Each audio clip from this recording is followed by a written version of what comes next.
Hey everyone, welcome to our channel Learn Coding Expert. So basically हम last videos में हमने ER model को अच्छे से डिस्क्राइब कराया है और हमने जनरलाइजेशन, स्पेसिफिकेशन एंड एग्रीगेशन को भी हमने अच्छे से क्या है डिफाइन किया है लास्ट लेक्चर्स में. सो आई होप आप लोगों को वो लेक्चर्स बहुत अच्छे समझ लग गए होंगे. ओके, सो आज का हमारा टॉपिक है normalisation. Okay, it is the most important topic, very important topic. Okay, so lecture को पूरा एंड तक देखिए ताकि आपको बहुत अच्छे से समझ लग सके.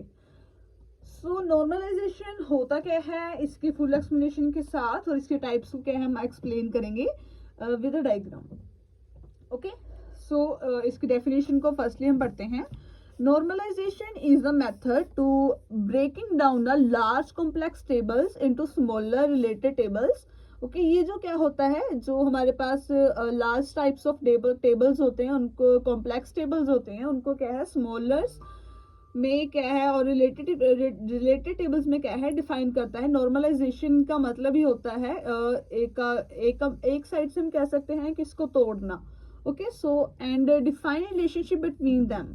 ओके, और रिलेशनशिप को क्या है डिफाइन करता है. It reduce redundancy of table. In a table also remove inconsistency problem और अनवांटेड रिस्क. ओके, ये जो क्या होता है प्रॉब्लम्स होती हैं जो हमारे पास डेटा की रिडंडेंसी होती है उसको क्या है रिड्यूस करता है. Okay, it's called a normalisation. Okay, इसकी जो एडवांटेजेस हैं वो क्या क्या होती हैं उसको देखते हैं. एडवांटेजेस फर्स्ट हमारे पास क्या है, maintain the data integrity. Data को क्या है मेंटेन करती है.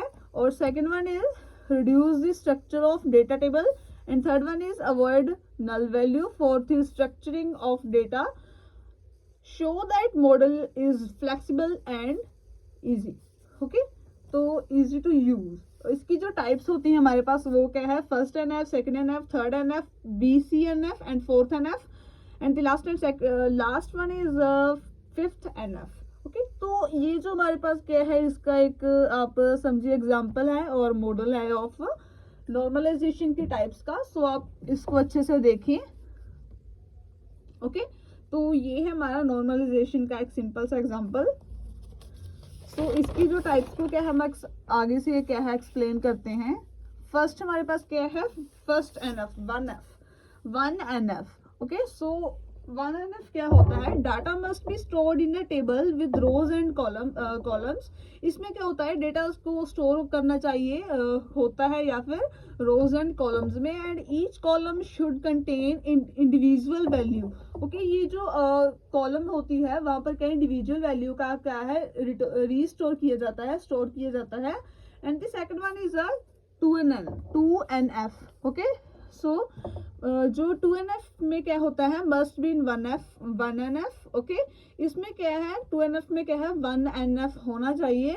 ऑल नोन की attribute should be fully dependent on the primary की.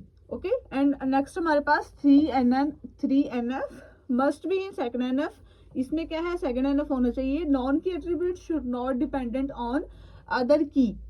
ओके, एंड थर्ड है हमारे पास BCNF दी फुल फॉर्म की होंगी है boys called normal form. Okay, इसमें क्या है 3NF होना चाहिए. और if a table contain more than one composite key attribute. Okay, and fifth one is हमारे पास क्या है 4th NF. Must be in BCNF और 3NF में होना चाहिए. We must resume the no multi-value dependency where one column is dependent on another